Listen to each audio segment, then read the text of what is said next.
this is 5 months to date, and it's probably one of the most difficult 5 months of most of our lives, and it's probably not going to get any easier anytime soon. And that's the truth. We need to actually reflect on that and understand that this is a uphill battle, do you know what I mean? But we're here to pay respects, and we're here to give memory to those who are no longer with us.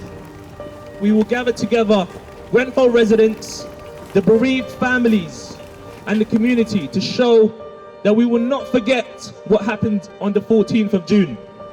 And we will continue to support each other and seek justice. Justice! Justice! Justice! Justice! Justice! Large numbers of people are deeply, deeply angry and resentful of the way in which a tiny minority, elites everywhere, in every country, have disproportionately built up private wealth, leaving the rest of us to struggle with broken social security systems, with all kinds of problems that the state previously used to be attentive to. The replacement of all that with this new liberal fantasy of individual entrepreneurship, thinking of society as a marketplace, all these notions have now proven to be utterly deceptive, and have essentially made many people think that they've been cheated. Where does the anger come from that seems to be currently controlling our interrelationships? And how is that anger being used by politicians to instigate their own political agendas? Anger in the United Kingdom has led to the dramatic choice for Brexit. Let June the 23rd go down in our history as our Independence Day. Through the eyes of Indian writer Pankaj Mishra, we will dissect the mindset of a country in a state of confusion. This is Backlight. Welcome to the latter days of a superpower.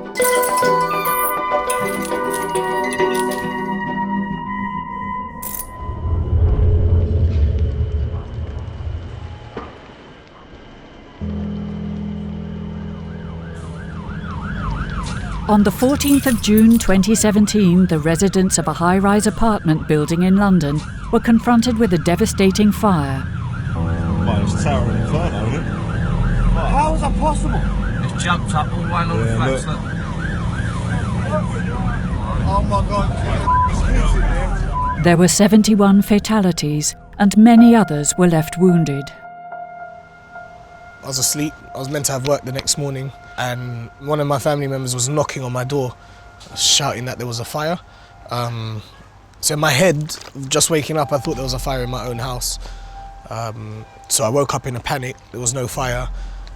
And where he told me that the tower, the block across the road, was on fire, and I didn't know how serious it. Like I said, I've seen fires in tower blocks before.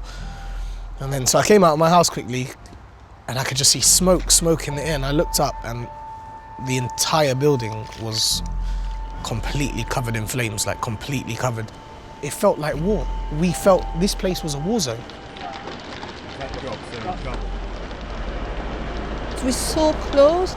We had the burning debris coming to us, coming to our homes, coming through the windows. It was quite scary for people because you didn't know whether you had to stay or go inside or leave. It was very scary because there were a lot of explosions and it felt like the building was moving. And if the building collapses, it collapses on us. So you can see how close. It's really next door to you, isn't it? Yeah, it was really terrifying. And then you sit and you look into someone's face, and the look of lifeless is the best way to explain it. And I was looking at the fireman and I think it made me realize, you know what, you've just done and experienced and seen things that no man or woman should ever have to go through.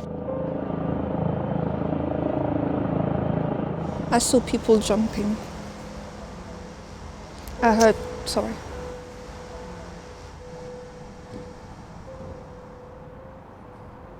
Grenfell Tower, I can't think of a more tragic and clear illustration of what happened in this country over the last 3 decades of deregulation, privatization, outsourcing, marketization, where you essentially encourage the principle of utility, profit, efficiency over all other considerations, including human lives. In his work, Indian writer Pankaj Mishra has delved into the underlying causes behind political unrest, populism and extremism. He divides his time between a small village in India and the mundane life of London. He looks at the United Kingdom through the eyes of an outsider, but also with the sentiment of a former subject of the once ever so mighty British Kingdom. Mishra dissects with the utmost precision what the loss of an empire and many years of neoliberal policies have done for the United Kingdom. Focusing on Brexit, we examine what still remains of the British superpower. An empire that once covered the globe, but is now no more than a dream from the past, cherished by an elite living as if time stood still.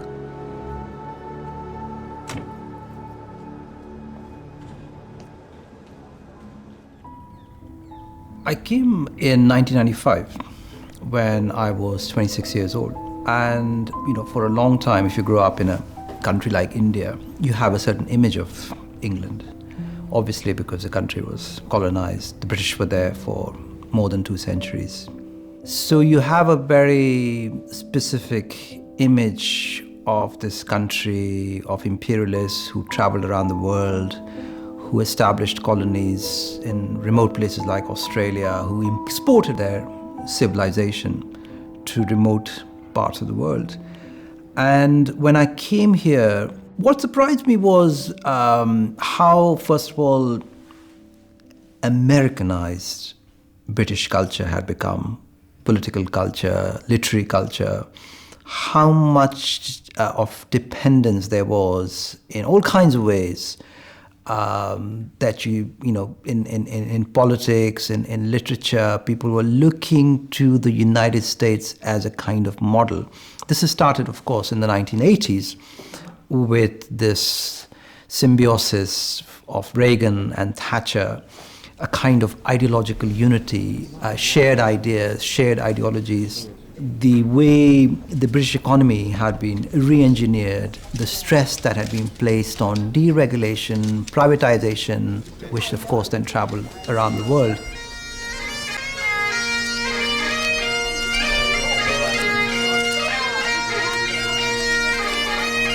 This is something that I had not anticipated at all, and that really surprised me, because I'd really thought of British culture as something singular, self-confident, proud, and to find it so dependent on the United States for ideas, for inspiration, was a bit of a shock. Because I had imagined the British to be much more self-confident, much more reconciled to the loss of their empire.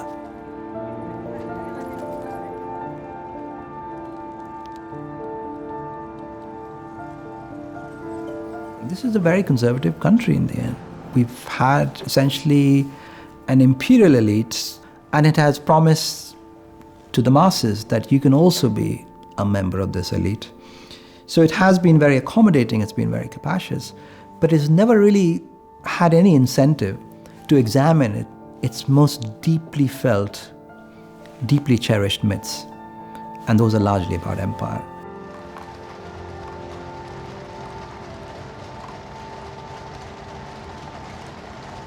For more than 150 years, this country was the most powerful in the world. Its military, its trade links, its possessions around the world made it the preeminent nation. And when you look at the size of this country, it was an extraordinary disproportion between what Britain was, a small European country, a small island, and the power and authority it possessed in different parts of the world. Now that has shaped British identity to an extent that we don't really clearly understand, even to this day. And to lose that power, which they did, which they started to do in the 1940s, from the 1940s onwards, has been a greater trauma, has been a much, much more complex and traumatic experience than most of us realize. A banquet marked the end of Lord Louis Mountbatten's term of office as Governor-General of India. The beginning of the end of the British Empire came with the dramatic demise of Governor-General Lord Mountbatten. The swearing-in of the new Governor-General, Mr. Rajagopalachari, was a unique occasion. For this, of course, is the first time that an Indian has held the position. It must have been with mixed feelings that Lord Louis left the Durbar House for the start of his long journey home. Both he and Lady Mountbatten were to receive a farewell from the people of India, which displayed in full measure the esteem in which they are held by all classes. And this has been a great realization over the last 20 years that I've known this country, is that empire as a fantasy has remained dominant in the imagination of many politicians, journalists, commentators, that it is a ghost that cannot be exorcised. It remains, it's a specter. And it has, it's been 50, 60 years since decolonization. That remains the most important influence on British politics and culture today.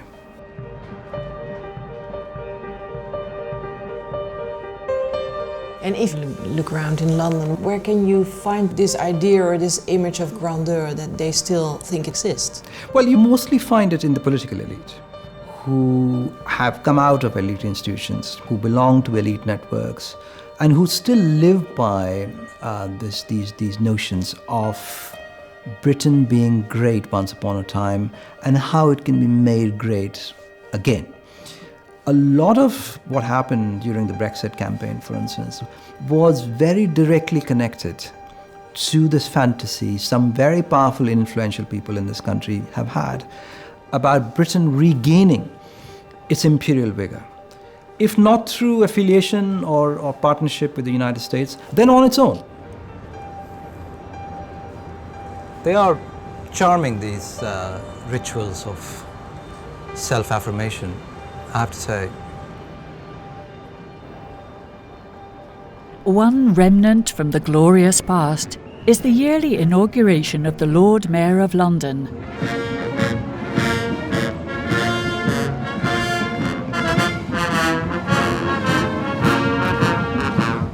A ritual that stems from the 12th century. The Lord Mayor at one time represented the residents of the City of London. Now he is ambassador of mainly the City, the financial capital of international finance. Each year, during the banquet in Guildhall, once the political centre of the city, the political elite and top of the international business community come together. The Lord Mayor has precedence in the city. This goes back to the arrangements that were agreed 800 years ago with King John. The Lord Mayor goes in front of the Queen with a pearl sword. I had to do that when the Queen came to the St Paul's Cathedral to celebrate her 90th birthday. I was privileged to be the Lord Mayor at that time, and I had the pearl sword like this, and people said, "Is it very heavy?" And you're concentrating so hard, it doesn't feel very heavy, I can tell you. But, and you have to lay it down in front of her. 3 cheers for the Lord Mayor and Lady Mayoress. Hip hip! Hooray! Hip hip! Hooray! Hip hip! Hooray! The Lord Mayor is really the spokesman and ambassador for UK professional and financial business services. You head the corporation, which is a very unusual local authority, but in particular you have this spokesman and ambassador role. And you speak for the city and you speak to the city.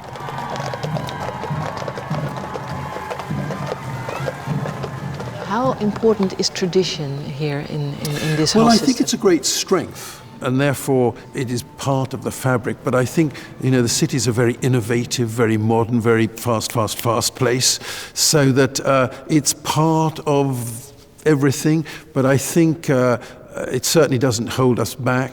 It's something we value. But, for example, for the Lord Mayor, the traditional things the Lord Mayor does, it's maybe 5% of the time.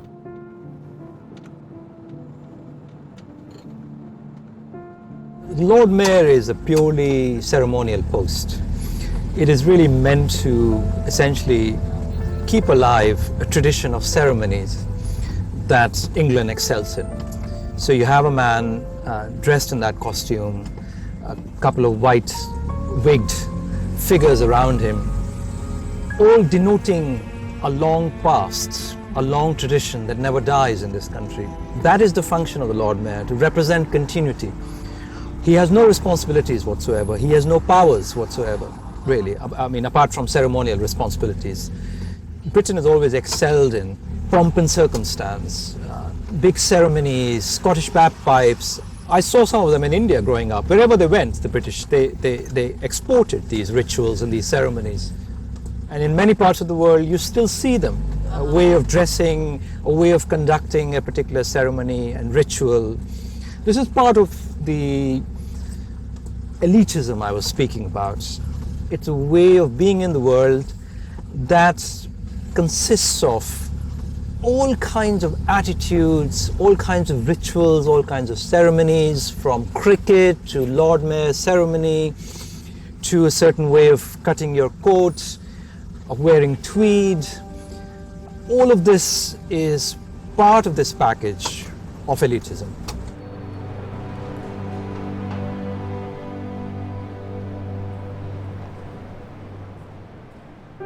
We are at the heart of London here. Buckingham Palace is behind me.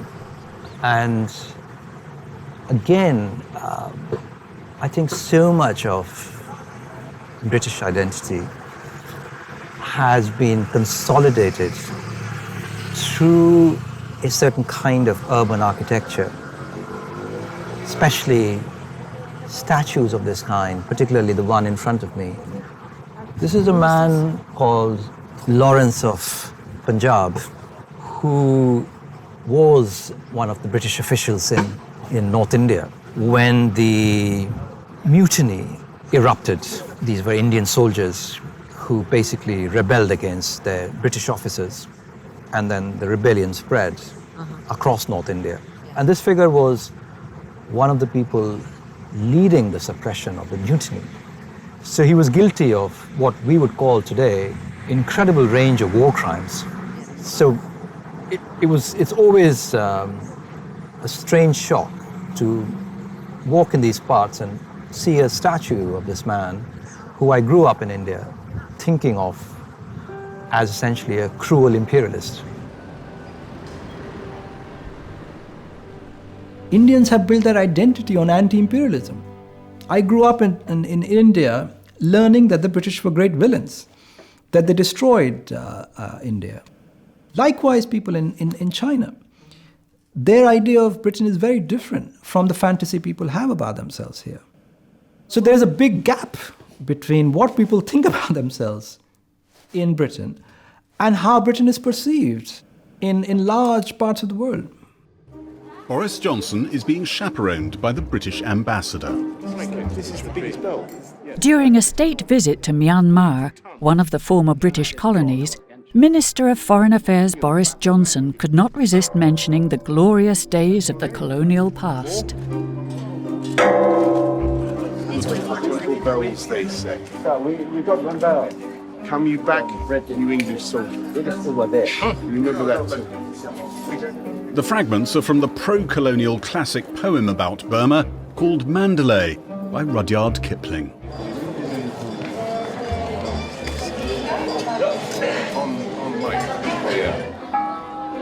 The ambassador is quick to spot that reminding their hosts of British rule might not be wise. So probably not. What, the Rage Mandalay? Yeah, not appropriate. As the US Secretary of State, Dean Acheson, put it famously, that Britain has lost an empire, but it hasn't found a role for itself. And that remains, he said that in the 1950s, that remains tragically true even to this day. The challenge always was, what do you do when you lose an empire like that? And really rediscover geography. Hence the comedy of Theresa May going to India and being utterly rebuffed. This has happened, by the way, to other prime ministers as well, who still think they can draw upon the store of goodwill that they created while they were in India.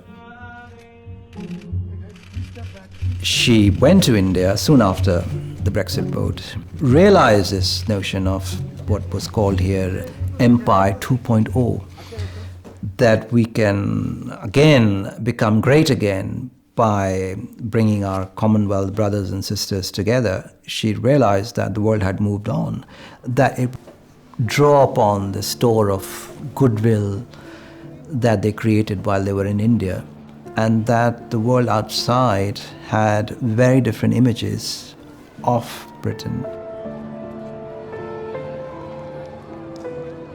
And sentimentality in this country has been really shaping politics to an unprecedented degree. To a degree seen nowhere, I dare to say, in the world today. And that's dangerous in a It's way. absolutely dangerous. We've seen it already. We've seen, I think, Brexit. People like myself have been saying how dangerous this is.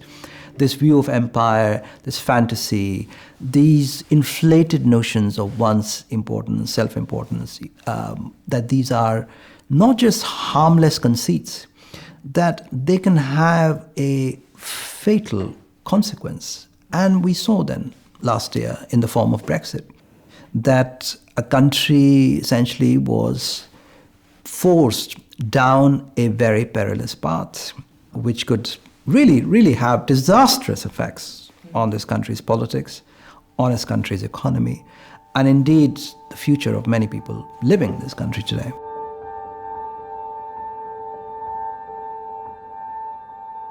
The problem begins when you lose that power, when the people you have trampled upon become more assertive. They have their own ideas about who you are. They have their own plans. And your fantasy about yourself starts to collide with their notion of who you are. That is the problem in which we find ourselves today.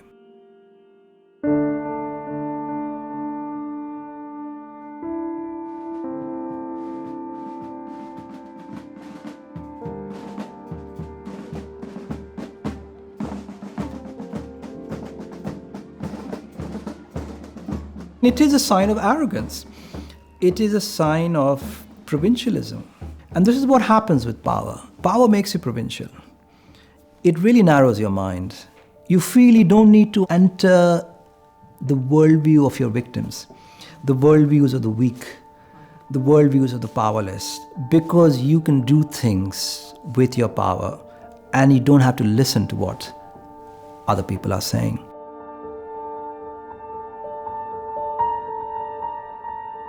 That habit can be sustained over a long period, and it was sustained during the long decades of imperialism. There was no need to listen to these dark victims of imperialism. We could do whatever the hell we wanted.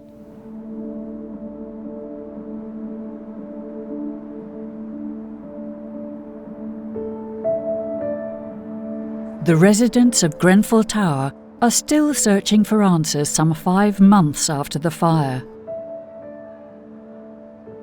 Zayad Kred was living across from the apartment building when the fire broke out.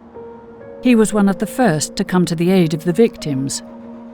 Grenfell Tower, we know, could have been avoided. The building was neglected for years before the tragedy. So before June 14th, residents were complaining about safety within the tower, fire safety, the fact that the building work has taken place, that there is one staircase to exit the building in case of emergency. A quote was put out there in, I think it was 2012 or 2014, saying that we fear that it will take a tragedy to happen before our concerns are listened to.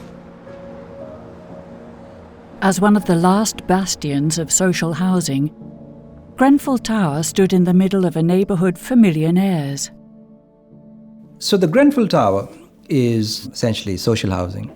And now it has become very distinctive because it happens to be in one of the richest boroughs in Western Europe, Kensington and Chelsea, which is a place that many rich people from elsewhere, from abroad, Russian plutocrats, Arabs, Chinese, Indians, they have properties in that borough. And for that reason, real estate prices there have gone through the roof, making it the most expensive in Britain.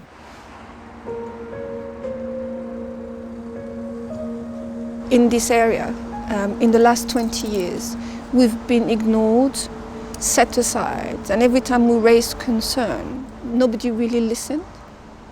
And when it comes to think about it, we're talking about families, we're talking about people being scared, not feeling safe in their home, and nothing was done about it. Even before the fire? Even before, people raised, and it's almost as if we don't have a voice, or the local authority decide what's right for us.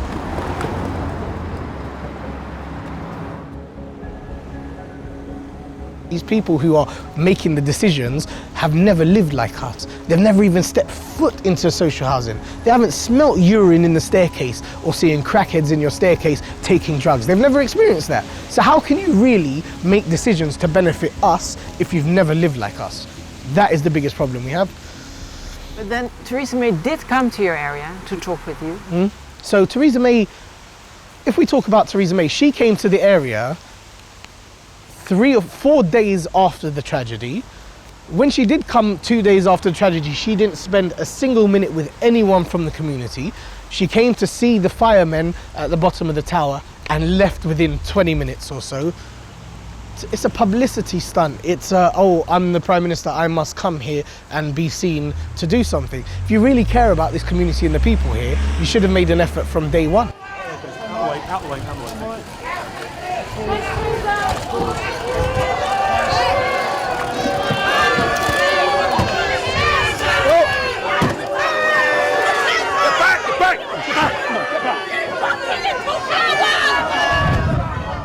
Almost 6 weeks after the fire, and still only 20 families have been housed.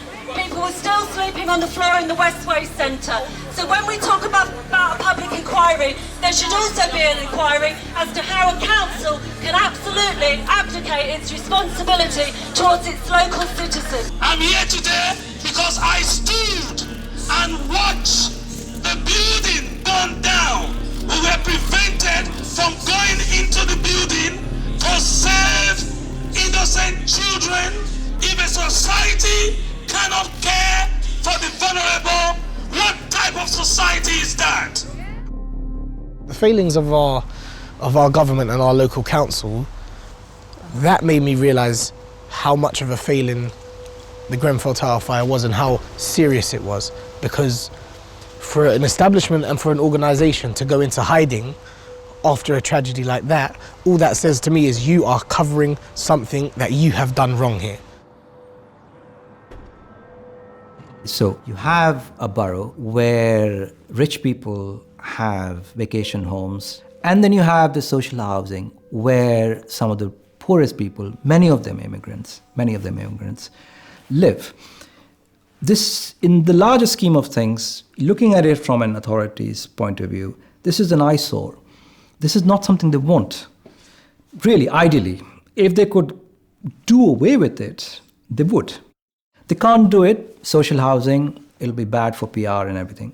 So there it is, systematically neglected over the years, while properties for the rich, infrastructure for the rich goes up alongside it.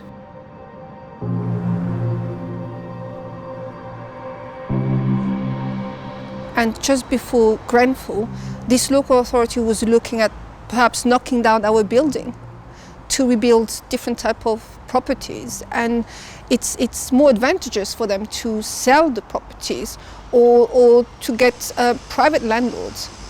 So it feels like they just want us to get out of the area, so they are in a position to increase rents and get more value out of these lands. This disconnect between people who are victims of this tragedy and the people who are supposed to be their representative is also part of a larger dysfunctional political system, where the representatives have in a way seceded from those they represent. They are in their own world, where they network with other people like themselves, other representatives, with representatives of business, of finance, and they come around whenever there are elections and persuade people to vote for them. But they do not represent those people in any meaningful way. Their role is to either make sure that society is working like a marketplace and that the market is producing the best outcomes. Their role is to advance marketization. This is, again, connecting to what I was saying earlier about the role of the government has been reduced to essentially advancing the interests of business. When you have that role in mind, there is going to be an obvious systemic disconnect between what you do and what those you represent, the people, want and need. What are you doing here? I thought you resigned. I told you I resigned as council leader. You resigned as council leader? Indeed. So why are you here? Because I'm still a councillor. I'm still an elected councillor. Wow. So what are you talking about? Are you talking about Grenfell? Talking about a lot of things this evening. Is Grenfell part of what you're talking about?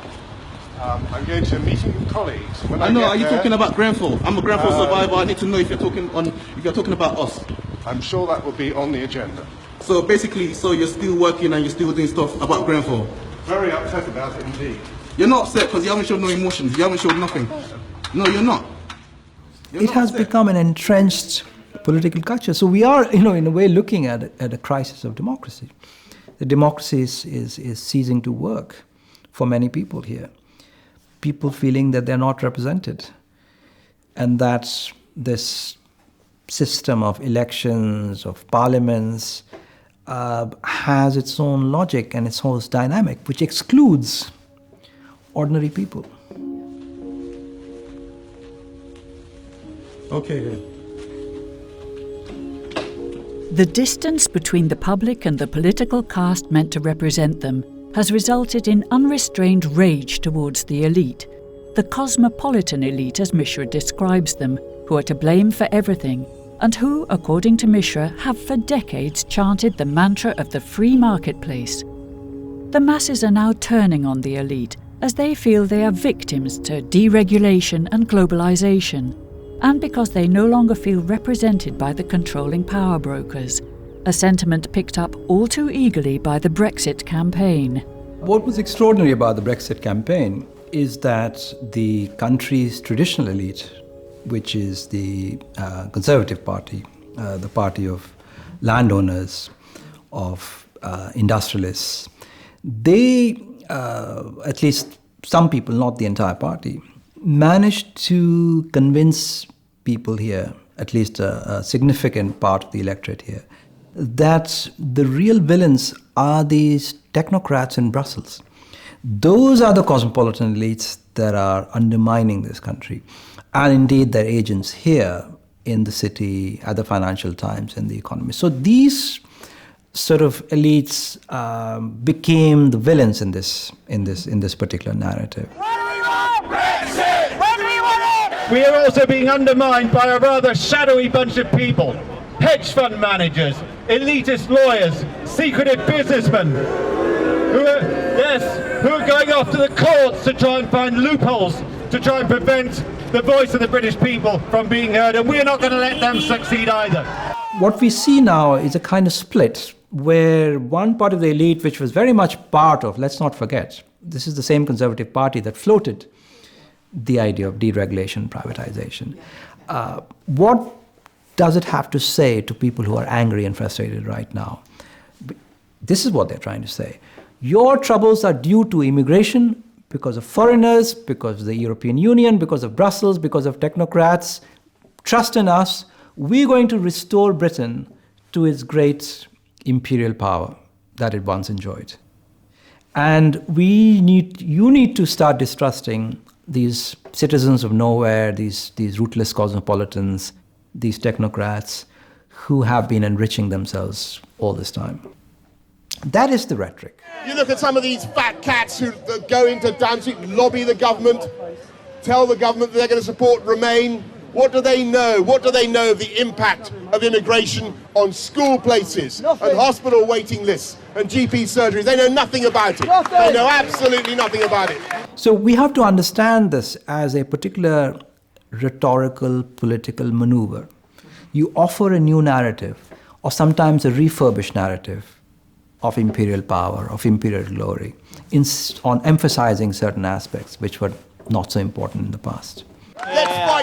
Let's fight against the great complacent, glutinous armies of the establishment. We can win. We can win on June the 23rd. So it's actually the same people who were gaining from it in the beginning are now against it. Absolutely. And putting up this rhetoric. Absolutely. More or less. Absolutely. So this is where I think one has to be very suspicious of accepting that rhetoric at face value.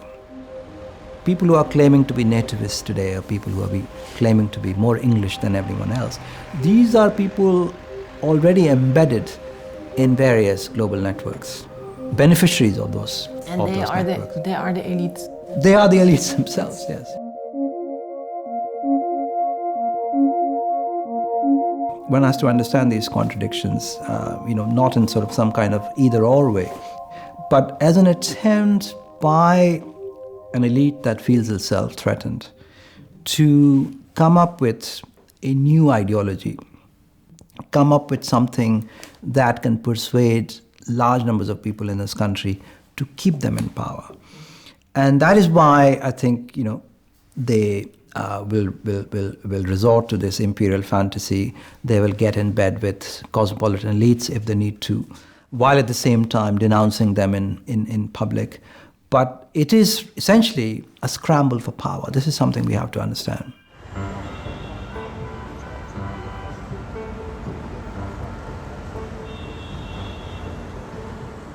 When I was growing up in India, to be modern was to renounce the past. It was to renounce hierarchy.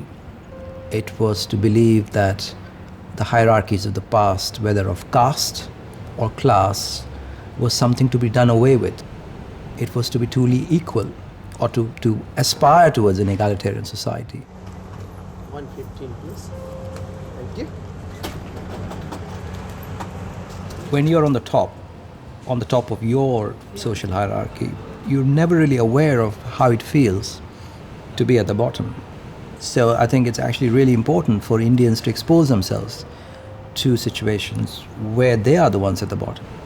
You come to understand how most people around the world feel, and how they look at the world, how disadvantaged they are in so many different ways. But if you put a lot of protective layers around yourself, of class, of nationality, and you start to define yourself within, well enclosed by those layers, then you'll end up with a kind of hidebound attitude that we see in this country increasingly, especially in the run-up to Brexit. A lot of things went into the making of Brexit. And one of the most important things, which I think people outside of Britain don't really understand, you have to live here in this country and be exposed to poison spewed by these tabloids day in and day out.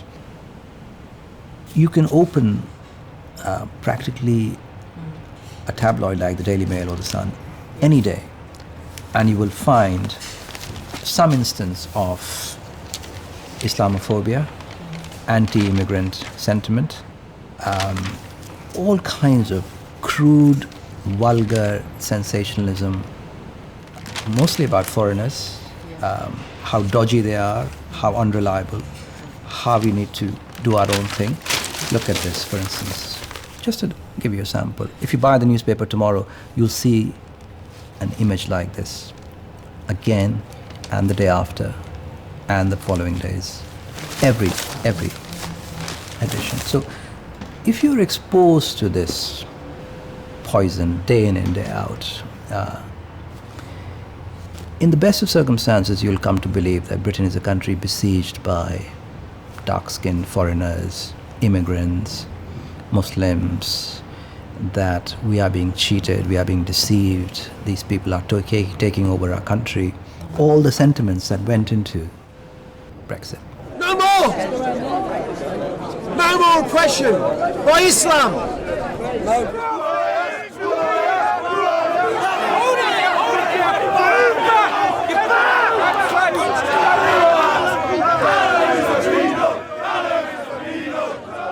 Are you afraid of Brexit? Yeah, look, you know what makes me more afraid of Brexit is the deeper meanings behind the votes. Is, like I said, this is when it goes back to we can talk a talk, you can talk the talk, but can you walk the walk? Now, in the lead up to Brexit, a lot of it was about, immigration, and we must keep our country, we must keep English, England, English, and, this, that, or we give the EU 350 million, which we can be giving to our NHS. Look what's happened. A lot of people have voted based on that, based on naive mindsets of knowing who, the term racism lives here. Do you know what I mean? We're not in a day and age where racism doesn't exist here. I've been racially abused in this country. Do you know what I mean? Hundreds of people I know have been in the same situation. And what scares me more about Brexit is the reasons behind people's votes.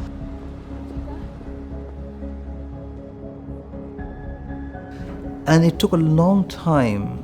It took many struggles. It took a lot of campaigning, many demonstrations. There were a lot of race riots in this country before the realization sunk in that racism is an ugly prejudice that we need to eradicate. For racism to become mainstream again, to be legitimated in a political campaign, that was an extraordinary setback to political culture in this country. And of course, I think it damaged the social fabric of this country to a degree where you wonder how long will it take to repair it, whether it will be ever repaired.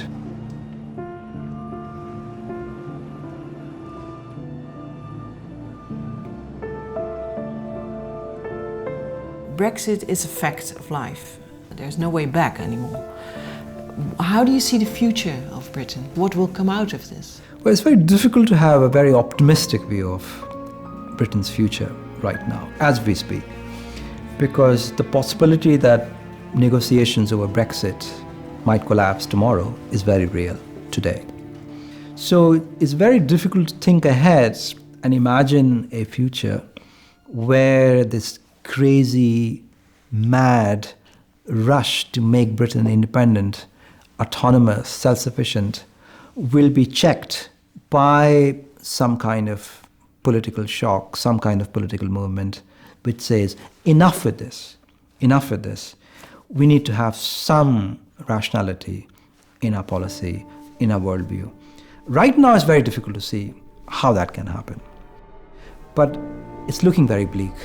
We are looking at a long unfolding disaster in which this country's economy, its political life, its cultural life, all come under tremendous strain. And who knows, I mean, we can't even visualize the end point of this race towards catastrophe, what the real calamity might look like. But it is a very, very dangerous path that this country is embarked on right now.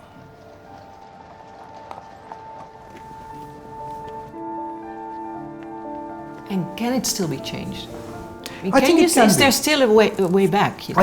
I think if we have some honest politics in this country, if you have an honest campaign which really educates people about the perils, about the dangers of going down this path that this country is going down on, there is a possibility of change. In fact, that is the only possibility of change right now. I want to show that we will not forget what happened on the 14th of June. And we will continue to support each other and seek justice. We know this is not going to be a swift road, but united we stand, divided we fall. We are a collective and we are here. Justice! God bless you all. Justice! Justice! Justice! Justice! Justice! Justice! Justice!